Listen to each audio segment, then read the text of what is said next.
E aí, boa tarde. Boa tarde. Tranquilo, vamos começar então nossa transmissão e nossa aula para o pessoal que está na internet e para vocês aqui que vieram assistir a esse aulão. Acredito que vão chegar mais pessoas ou vai ser só essa turma? A princípio a gente vai trabalhar só com vocês. Bom, vamos fazer assim, eu sou Vinícius, vou apresentar aqui, sou professor de português e redação e a gente vai trabalhar hoje a aula de redação. Eu separei um tema que é profundidade argumentativa. Vocês já viram esse tema na internet na hora que a gente apresentou a aula. Vamos fazer assim, se você tiver alguma dúvida aí, pessoal que está em casa e pessoal que está aqui na transmissão presencial, você anota a dúvida que você tem. Ah, Vinícius, eu vi um tema de redação da banca Consulplan, da banca FCC, eu não sei como é que eu defenderia esse tema. O último tema da Consulplan foi, se não me engano, preconceito linguístico. E aí eu estava conversando aqui com a minha amiga Vitória, é o seu nome? Viviane, antes de a gente começar a aula, e ela falou que, um tema que poderia ser explorado bastante, né? Como eu começaria uma redação do tema preconceito linguístico? Então, se você tem alguma dúvida com relação à redação, à estrutura do texto, ao conteúdo, ou se você tem alguma dúvida com relação a um tema, você anota aí, e aí a gente vai dar um espaço depois para essa parte de dúvida, e a gente vai bater um papo legal. Deixa eu perguntar uma coisa aqui para vocês que estão aqui comigo. Quem aqui nunca fez uma redação de concurso público, assim, nunca fez? De concurso público. FCC, CESP, Consulplan. Os demais já fizeram, já estão... Você também não fez, né? O que acontece? Hoje eu queria mostrar a vocês a profundidade argumentativa. Se tiver alguma dúvida, você já me interrompe, professor, repete para mim esse último slide. Você pode tirar foto aqui do slide se você quiser. Esse slide também vai estar na área virtual, não vai estar na área virtual? Show de bola. E esse slide também já está no material para o pessoal que está assistindo a aula ao vivo aqui. E o pessoal que tiver... Cadê a câmera? O pessoal que estiver assistindo a aula ao vivo... Tá, eu estou perdido aqui na câmera. Achei. Tudo bem? Qual o seu nome? Do câmera? Léo? Kelton. Se tiver alguma dúvida, pessoal que está aí em casa, você já manda e a gente vai responder as questões, as dúvidas daqui a pouquinho, a gente vai dar um espaço só para dúvidas. E serve também para você que está assistindo em casa. Se você tiver algum tema de redação que você queira, Vinícius, como é que eu defenderia um tema assim? Você já manda para a gente, aí num tempo oportuno eu tento responder essas dúvidas do pessoal de casa também. Vamos começar então o nosso trabalho? Profundidade argumentativa, vamos lá. Vinícius, o que é a profundidade argumentativa? Eu queria te mostrar dois princípios.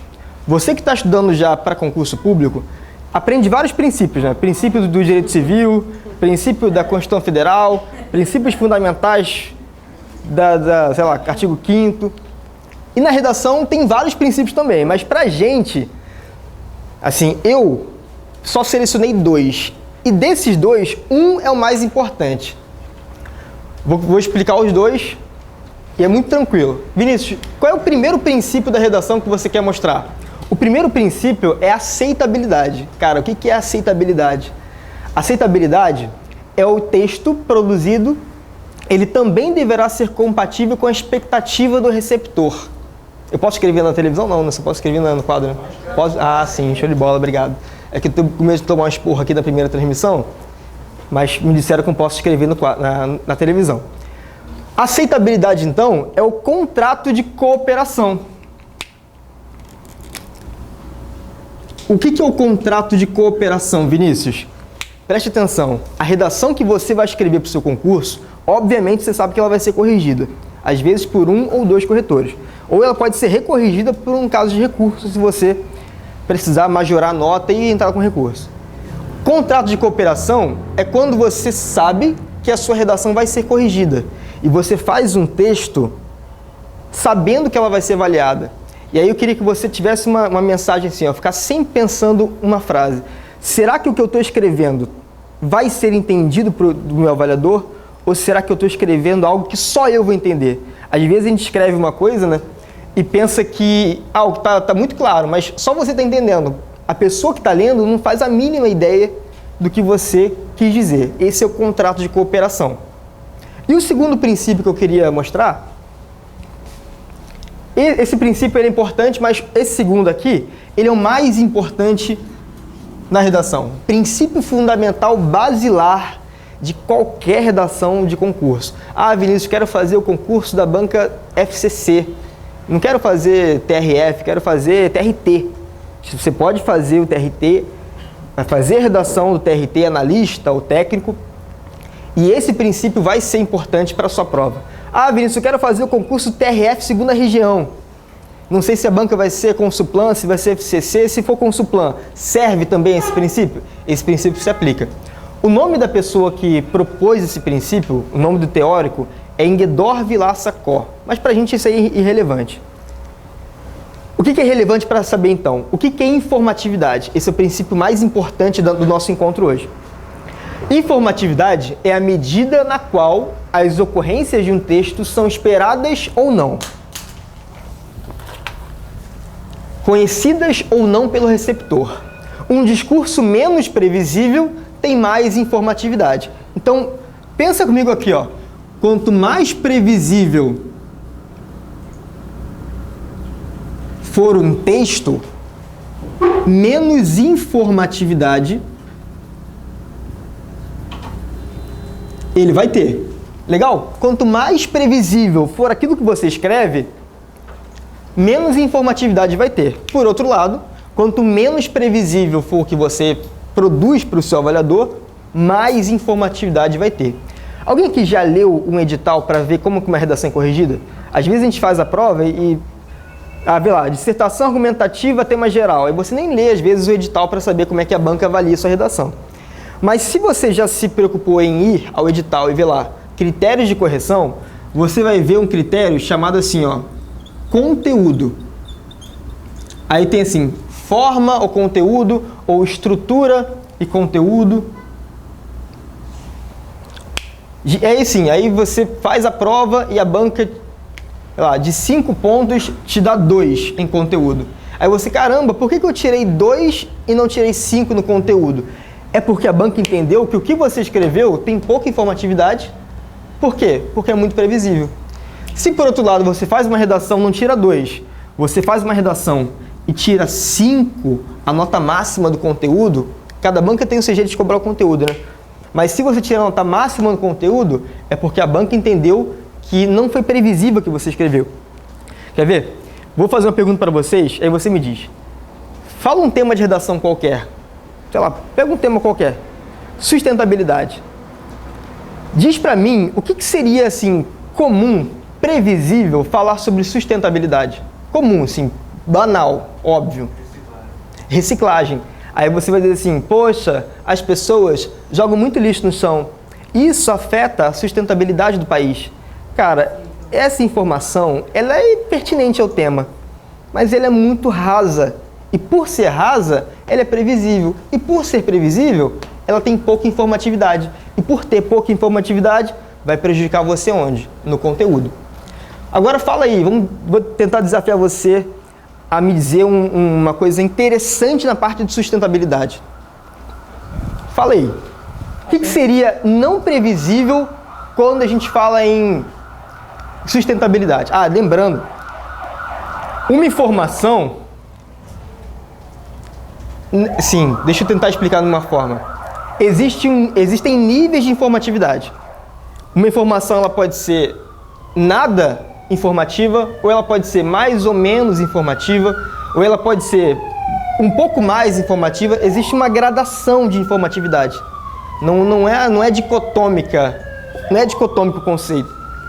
Fala comigo, informatividade. O que seria legal de desenvolver? O que seria menos previsível desse tema? Você consegue pegar? Se não conseguir, a gente tenta... Energia renovável, forma de usar. Perfeito! Gostei. Qual é o seu nome?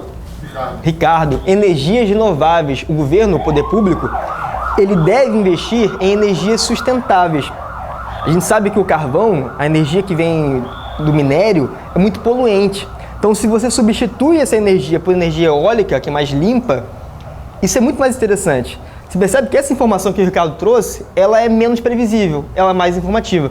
Ah, Vinícius, mas é muito difícil. É muito difícil falar de, poxa, energias renováveis. Por isso que está sendo avaliada. Ela avalia o cara que está acima do nível dos outros concurseiros. E eu tenho que falar de uma coisa específica e desenvolver, ou eu posso falar de uma forma mais geral? Então, a gente vai entrar nesse ponto daqui a pouquinho. Mas, por exemplo, o Ricardo falou da energia sustentável. É interessante, qual é o seu nome? Érica. É interessante que você pegue o tema energias sustentáveis num parágrafo, por exemplo, e desenvolva satisfatoriamente. Assim, nada na redação é legal falar de forma geral, de forma genérica. Se eu posso falar, por exemplo, protocolo de Kyoto. Perfeito. Você ia... Amplo, ou eu poderia... Não é muito amplo, é interessante. Só que assim, cabe no parágrafo se você fosse desenvolver o protocolo de Kyoto, que é uma medida também de sustentabilidade. Você ia defender e explicar num parágrafo só. Não cabe falar de protocolo de Kyoto, energias sustentáveis, poluição, lixo no mesmo parágrafo. Então você vai saturar. E um detalhe, excesso de informatividade também é ruim. Informatividade nenhuma é ruim. Agora, o excesso de informatividade é ruim por quê? Quando você tem muita informatividade, você faz o cara não aceitar o seu texto. Aí você quebra o outro princípio, que é a aceitabilidade. Assim como na Constituição Federal, que os princípios não se anulam, se complementam, na redação também os princípios se complementam. Se você excede um princípio, você afeta um princípio anterior, que é a aceitabilidade. Você quer ver Vinícius, como é que seria o excesso de informatividade? Teve um aluno uma vez que ele quis mostrar tanto conhecimento na redação que ele escreveu assim, ó. Abre aspas. As idiosincrasias da odiernidade da terra tupiniquim.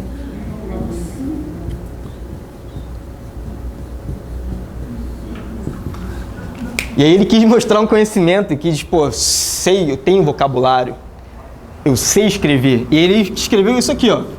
As idiosincrasias da ordianidade da terra tupiniquim. E aí eu tive que fazer um esforço, enquanto leitor, tive que fazer um esforço absurdo para conseguir compreender o que significa, para conseguir decodificar essa frase. E aí hoje eu posso dizer para você, traduzir para você. Aliás, quem consegue traduzir para mim essa frase aí? Idiosincrasias é mania, um jeito. São particularidades, são características de uma pessoa. Vamos tentar decodificar então devagar, vai. Eu acho que Terra Tupiniquim é só Brasil. Terra Tupiniquim é Brasil. Então vamos tentar decodificar aqui. Odiernidade, quem salva aqui? Ligaria a modernidade, né? Odiernidade é contemporâneo, é atualmente, né? Então, isso aqui traduzido seria as características da atualidade no Brasil. Esse era o título da redação. Mas tu percebe, o avaliador, no primeiro contato que tem com o texto, qual é o primeiro princípio que fica prejudicado? A aceitabilidade. O avaliador não vai aceitar ler um texto. Ele até entende o que está escrito, mas, cara, imagina, ler 30 linhas de um texto composto só por palavras difíceis. Ah, Vinícius, mas não é legal colocar palavras difíceis? Então, tem uma diferença entre palavra difícil e palavra interessante, né? Quer ver uma coisa? Você falou da idiosincrasia, né? A idiosincrasia, na minha opinião, é uma palavra difícil. Até de escrever. Idiosincrasia é uma palavra complicadinha de escrever e de decodificar, né? Só quem já tem contato com ela que se habitua melhor. Agora, por exemplo, peculiaridade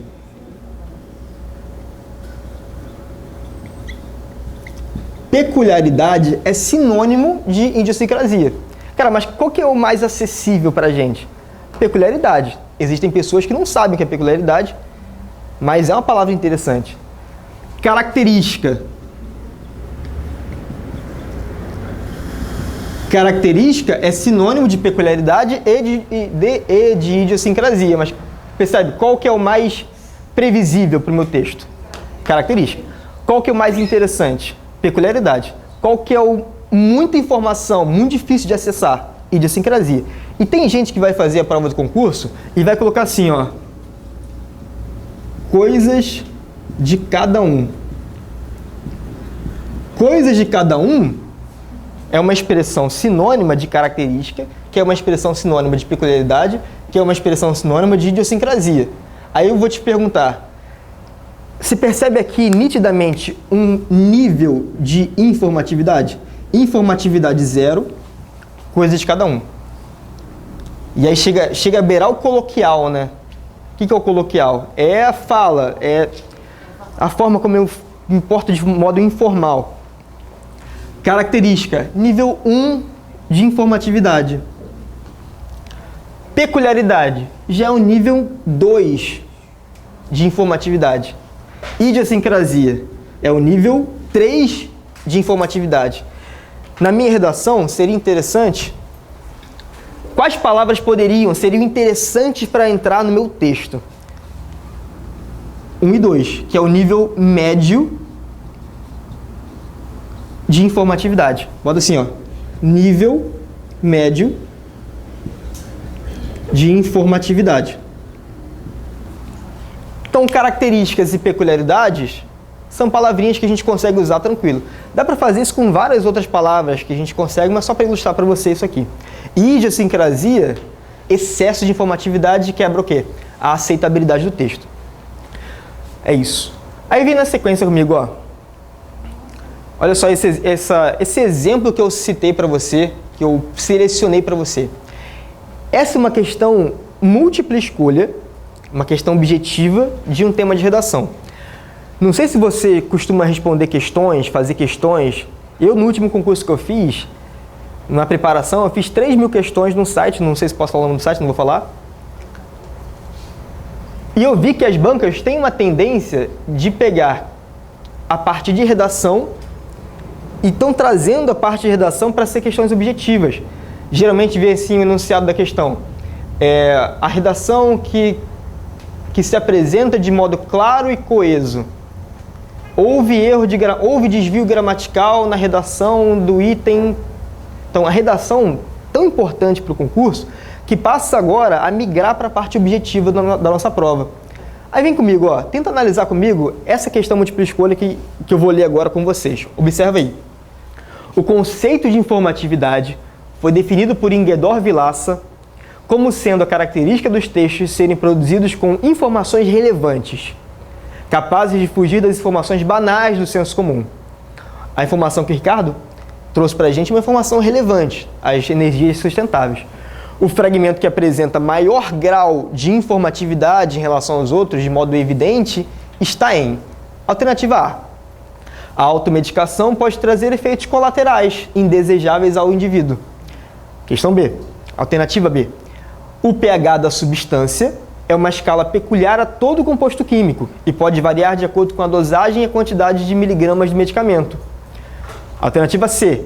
Não é adequado que uma pessoa administre o mesmo medicamento usado por um amigo ou parente, porque cada organismo é diferente, assim como são diferentes as enfermidades.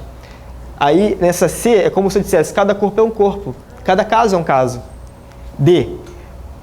É fundamental que as farmácias solicitem a receita médica para evitar a automedicação. E. Não haverá garantia de resultado caso o paciente faça a automedicação. Diga aí, o que você acha das alternativas que traz mais informatividade para a gente? Você percebe que todas elas são de um mesmo tema, que é a automedicação, que pode ser inclusive um tema geral da nossa prova. Só que a alternativa B é a que traz mais conteúdo, a que quebra o quê? Que supera a expectativa, que é menos previsível.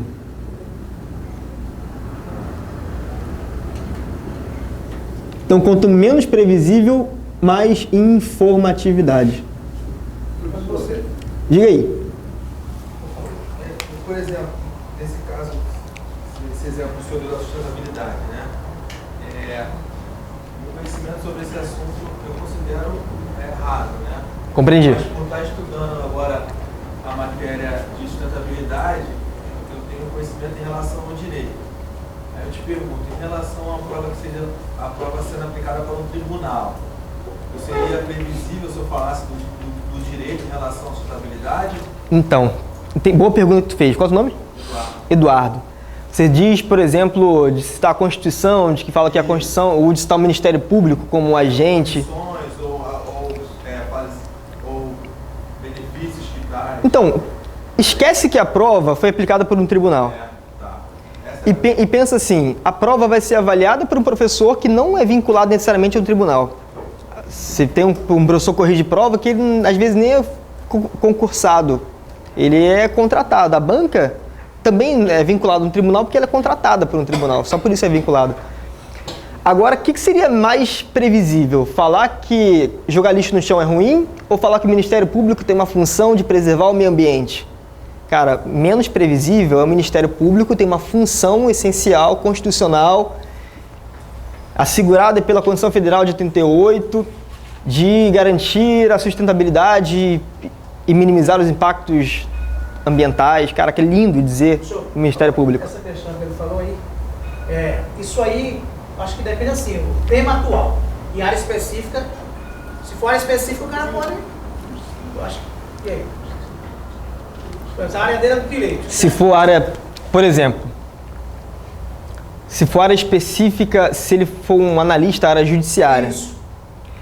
Cara, de qualquer forma, a gente tem que entender a prova como um universo paralelo, assim, separado, tirando o contexto dela. Entender um tema separado. Mesmo se for um tema específico, porque eu entendo, qual é o seu nome? Sérgio. Eu entendo o tema específico do direito. O que seria, para mim, um tema específico do direito?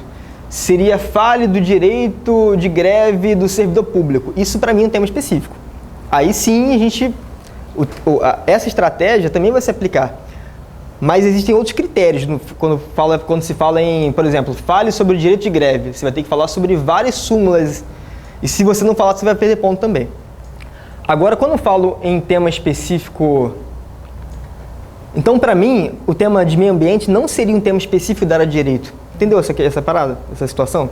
Entendi. Beleza, eu vou falar...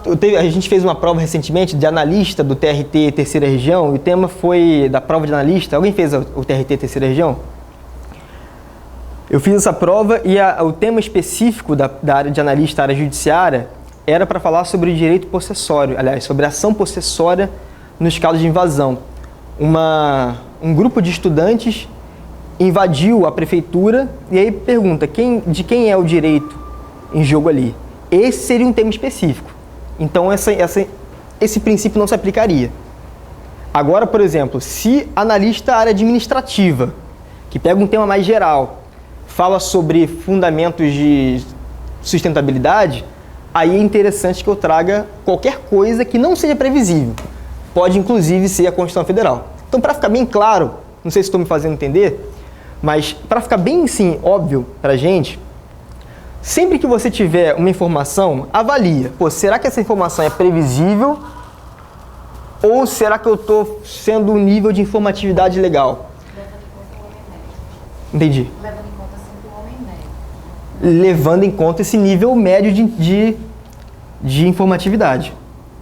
Quer ver o negócio? Essa questão aqui C. Tem um momento que eu falo assim, cada organismo é diferente. E aí uma vez eu peguei uma redação de um aluno e ele começava a redação com a seguinte frase: cada corpo é um corpo, cada caso é um caso. Essa é uma expressão clichê, uma expressão coloquial. Essa informação não traz relevância para a gente. Não é informação interessante. Vamos correr aqui para o nosso próximo tópico. Bom, mas não tem como falar de profundidade se você não souber a estrutura. Você tem que saber a estrutura, pelo menos minimamente. Alguém consegue me dizer rapidinho o que tem que ter numa estrutura de redação? Não precisa ser nada tão teórico, não. Introdução, desenvolvimento e conclusão. Esse é um conhecimento o quê? Mais previsível, né? Saber que uma redação tem que ter introdução, desenvolvimento e conclusão não me faz chegar ao dia da prova e conseguir nota máxima no concurso. A nossa grande meta no nosso curso de redação é mostrar como acontece a introdução por dentro. Como eu faço a introdução. E não que tem que ter introdução. E vem comigo então, ó. A gente ouve isso direto, né? Se você escrever assim no Google, como fazer uma introdução, vai aparecer lá, Yahoo Answers.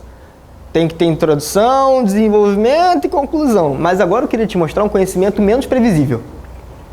Vinícius, legal. Introdução eu sei que tem que ter. Mas diga aí, o que é mais importante numa introdução? Quem consegue aqui já me chutar o que é mais pertinente, o que não pode faltar no primeiro parágrafo? Diga aí. Definir o objeto. Definição do objeto. Esse objeto seria o tema? Objeto de estudo, Perfeito. Definição do assunto. Sobre o que você vai... Deixar claro o assunto que você está desenvolvendo, que é o tema que a banca te propôs e tal. A tese, né? A tese, perfeito. A ideia mais importante, tudo que vocês disseram tem que entrar na redação. Tem que ter o tema, tem que haver uma clara exposição do que você vai desenvolver, mas o mais importante é a opinião que você vai veicular. Vinícius, como assim opinião? Cara, imagina que a prova peça assim, ó, os perigos da automedicação. Esse é o tema, imagina, do seu concurso. Tema geral. Não é um tema específico, é um tema que a gente vai desenvolver de modo geral. E você vai dizer que a automedicação é negativa às pessoas. A automedicação é capaz de acarretar outros prejuízos de saúde. Ou você pode pensar o seguinte, poxa, a automedicação no Brasil, infelizmente, é um mal necessário, porque o Brasil tem pouco acesso, os brasileiros têm pouco acesso a médicos e a plano de saúde, é muito caro. Então, você pode pensar que a automedicação, ela é interessante, porque o cara hoje consegue pesquisar no Google a doença que ele tem, não doença que é mais complexa, mas a complicação de saúde que ele tem, e ele mesmo assumir os riscos. É claro, essa seria uma opinião mais ousada, uma opinião mais difícil de desenvolver, mas seria uma opinião. Então, legal, pega comigo, ó, a ideia mais importante do meu texto é a opinião. Então, lê o tema, já anota a opinião que você vai desenvolver. Só que aí, legal, como é que eu vou escrever na minha folha de fato? Como é que eu vou fazer uma redação? Eu não posso começar a redação com opinião. A introdução não pode ter 2 linhas. Tem que ter pelo menos aí, sei lá, mais 5, 6, 7 linhas. Também não tem regra, não. A introdução não tem regra de número de linhas, mas tem uma lógica. Você não pode fazer uma introdução com 15 linhas. Senão a introdução fica 50% do texto, não cabe. Antes de você trazer à tona a opinião, você vai fazer uma pequena abordagem. Antes que você traga a sua opinião, faça uma pequena abordagem sobre o tema que você está desenvolvendo. Aí sim você pode fazer... Vinícius, como é que é essa abordagem? Como que eu faço essa abordagem? Eu posso fazer por definição, que é aquele esquema que foi trazido aqui. Você pode fazer um pequeno comentário sobre o texto que você está desenvolvendo, sobre a proposta de redação, ou você pode fazer uma alusão histórica sobre o texto que você vai desenvolver. Existem outras formas de fazer abordagem, mas para esse nosso encontro hoje, que é pontual, que é curto, relativamente curto, eu só trouxe 3 que a gente vai desenvolver mais facilmente. Legal? Vamos lá então. A opinião é a ideia mais importante do meu texto, não pode faltar opinião. Vinícius, se eu fizer uma redação sem opinião, o que acontece? Quem consegue me responder? Uma redação sem opinião não atende ao proposto pela banca. As bancas, na ordianidade, que a gente estava discutindo aqui, na atualidade, as bancas atualmente têm cobrado uma dissertação argumentativa. Fez a redação inteira e não mostrou o que você pensa, qual é a tua opinião, você vai perder ponto na estrutura e na competência de argumentação. Alguém tinha falado outra coisa também? A argumentativa, independente seja CESP ou FCC, a estrutura é a mesma? A estrutura é a mesma. Porque a estrutura não tem vínculo com a prova. A estrutura é a estrutura, ela mesma, né? A banca que escolhe ou não. Cada banca tem sua especificidade, mas, no geral, o modelo de texto é o mesmo, a estrutura do texto é a mesma. Uma banca vai ter um tema mais abstrato, outra vai ter um tema mais político. A FCC, por exemplo, a Fundação Carlos Chagas tem os temas mais politizados, de mais crítica social. A Consuplan, a gente tem mais dificuldade de compreender o tema porque é uma banca com menos tradição do que a FCC. Mas na última prova, a Consuplan cobrou preconceito linguístico, que também tem uma questão social envolvida. Houve um concurso uma vez da CESP que ela pediu os impactos ambientais, um tema ambiental. Então, os temas mudam, mas a estrutura, no geral, é a mesma. Todas vão precisar de opinião, todas precisam de uma estrutura de 30 linhas. Quando você fala opinião, Diga aí. na verdade, eu não posso deixar assim, eu não posso dar a minha opinião, né? Esse é um ponto que muita gente pergunta. Você tem que dar a sua opinião. Só que assim, você certamente já ouviu muitos professores falar assim, você não pode usar eu penso, eu acho. Você não pode usar a primeira pessoa do singular ou do plural, nós pensamos, nós achamos. Mas o fato de eu não usar a primeira pessoa do plural não quer dizer que eu não esteja dando minha opinião. Você quer ver um negócio? Vem aqui comigo, acompanha comigo aqui, ó. Isso. Quer ver um negócio? Se eu disser para você, e é só hipotético, tá? Não é nada, não é a minha opinião mesmo, só para ilustrar aqui a aula. Eu vi esses dias que o presidente da Nestlé falou, não sei se vocês viram isso, ele falou que a água deveria ser privatizada, que a água não era um recurso que deveria ser disponibilizado de modo gratuito. Então, qual é a opinião? Imagine, qual é a minha opinião sobre água? Eu vou dizer que eu entendo que a água deva ser privatizada. Aí eu pergunto, isso aqui é uma opinião? Sim. Me prova porque isso aqui é uma opinião. Cara, porque você pode discordar disso. Quem aqui é capaz de discordar dessa opinião? Eu discordo disso. Mas isso aqui, ó, continua sendo uma opinião. Vinícius, você está usando a primeira pessoa do singular. Eu aprendi num curso uma vez que eu não posso usar eu, nós, eu não posso usar a primeira pessoa, tem que ser impessoal. Mas como que eu dou a minha opinião de modo impessoal? Não parece meio contraditório? Se é opinião, não pode ser impessoal. Mas observa, a opinião corresponde ao conteúdo. E a impessoalidade corresponde à forma. A forma como eu escrevi está pessoal. Eu estou usando a primeira pessoa do singular e estou usando um verbo conjugado na primeira pessoa do singular. Ah, então eu vou tirar o eu. Se você tirar o eu, continua pessoal, porque você está usando um verbo que ainda traz marcas de número pessoa. A gente sabe que tem uma desinência número pessoal aqui, ó. E eu sei que essa desinência marca número pessoa. Então eu vou fazer o quê? Eu vou tirar o entendo. Tirei o verbo. Se eu tirei o verbo, vou tirar a condição integrante aqui também. Olha só como é que ficou a nossa frase então. A água deve ser privatizada. Se eu entrasse por aquela porta ali e dissesse para vocês que estão assistindo aqui presencial e online, se eu chegasse do nada e dissesse, galera, a água deve ser privatizada, não deixaria de ser minha opinião. A minha opinião é o conteúdo. Mas como é que está a forma? A forma está impessoal. Então, respondendo a pergunta do... Esqueci o nome de novo. Eduardo. A forma é impessoal. Na forma, eu vou me mostrar de modo genérico, de modo universal. Mas no conteúdo, eu me posiciono. Legal essa situação da tese? É muito difícil escrever um texto todo em primeira pessoa. Não sei se você já teve já experimentou fazer um texto todo em primeira pessoa. Ah, mas eu posso escrever a primeira pessoa do plural? Nós. A primeira pessoa do plural, ela é menos pessoal do que a singular. Mas é muito complicado. Imagina se o Alexander entra ali agora e eu falo ali, ele fala assim, Alexander, nós somos... Tentar falar uma coisa menos polêmica para não gerar desconforto. Deixa eu pegar aqui. Nós somos vascaínos. Se eu disser nós somos vascaínos, você vai falar assim, professor, pera, nós não me inclua nisso. Se eu falo nós, eu acabo incluindo alguém que não pensa como eu, que não tem o meu posicionamento político, que não tem o meu posicionamento ideológico, né? Então, o que eu deveria falar? Eu sou vascaíno. Não vou falar isso porque a redação não pode ser em primeira pessoa, não pode ser em eu.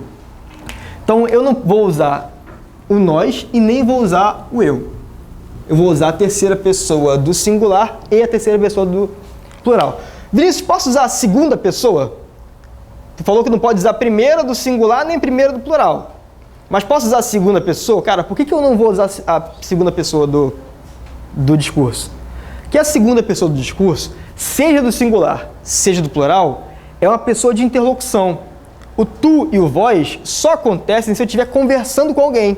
E eu não vou conversar com o meu avaliador. Não cabe chegar na prova e falar assim: oi, banca, ponto. Tu vais corrigir a minha redação agora. Não tem isso, esquece. Então, nem a primeira, nem a segunda. Você só vai usar a terceira pessoa. Professor, Diga aí. poderia usar a partícula se lá naquela primeira? Poderia. A partícula seja de indeterminação do sujeito ou de apassivação, elas servem de pessoalização.